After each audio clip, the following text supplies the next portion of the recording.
और मैं हूं आपके साथ ऋतु। भारत में कैंसर के इलाज से लेकर एक बड़ी और अहम खबर निकलकर सामने आई है। जी हां, दरअसल अब दवा के लिए CDSCO से मंजूरी मिल गई है। यह स्वीकृति ऐसे समय में सामने आई है जब फेफड़ों का कैंसर देश में एक गंभीर सार्वजनिक स्वास्थ्य समस्या बन गया है और कैंसर से होने वाली मौतों के मामले में यह चौंकाने वाला स्थान हासिल कर लिया है। इस मंजूरी को फेफड़े के कैंसर के उन्नत उपचार की दिशा में एक बड़ा ऐतिहासिक कदम माना जा रहा है। एस्ट्राजेनेका इंटरफॉर्म की जानकारी दी है कि कंपनी को non small cell lungs cancer के इलाज में उपयोग होने वाली दवा ऑस्टिमेंटिन के आयात, बिक्री और वितरण की अनुमति अब पूरी तरह से मिल गई है।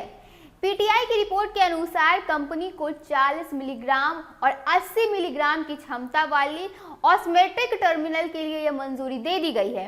यह दवा विशेष रूप से उन मरीजों के लिए उपयोगी साबित होगी जो स्थानीय रूप से उन्नत असंक्रमित non small cell lungs cancer से पीड़ित हैं। कंपनी के बयान में यह भी कहा गया कि यह मंजूरी ऑस्मेटिक को मोनोथेरेपी के रूप में इस्तेमाल करने का रास्ता खोलती है, खासकर उन रोगों के लिए जिन्होंने कीमो रेडिएशन थेरेपी पूरी कर ली है। यह नया संकेत इस कैंसर म्यूनियो एंटीप्लेक्सिस के इलाज में एक उन्नत और प्रभावी विकल्प के तौर पर निकलकर सामने आया है। दवा को फर्स्ट इन क्लास उपचार विकल्प बताया जा रहा है, जो आधुनिक कैंसर चिकित्सा में एक महत्वपूर्ण उपलब्धि कहीं न कहीं नजर आ रही है। एस्ट्राजेनेका फार्मा इंडिया के कंट्री प्रेसिडेंट और मैनेजिंग डायरेक्टर संजीव पैन ने कहा कि इस अतिरिक्त संकेत के ऑस्मेटिक को मिली मंजूरी भारत में फेफड़ों के कैंसर के इलाज को एक नया दिशा में देने की सहायता करेगी। उनके अनुसार यह उपलब्धि देश में कैंसर उपचार के मानकों को फिर से प्रभावित करने की दिशा में एक बड़ी मील का पत्थर साबित हो सकती है और इससे मरीजों को बेहतर और अधिक लंबित उपचार विकल्प मिल सकता है। हालांकि हाल के महीने में कंपनी ने कुछ दवाओं को लेकर अलग फैसले भी लिए हैं।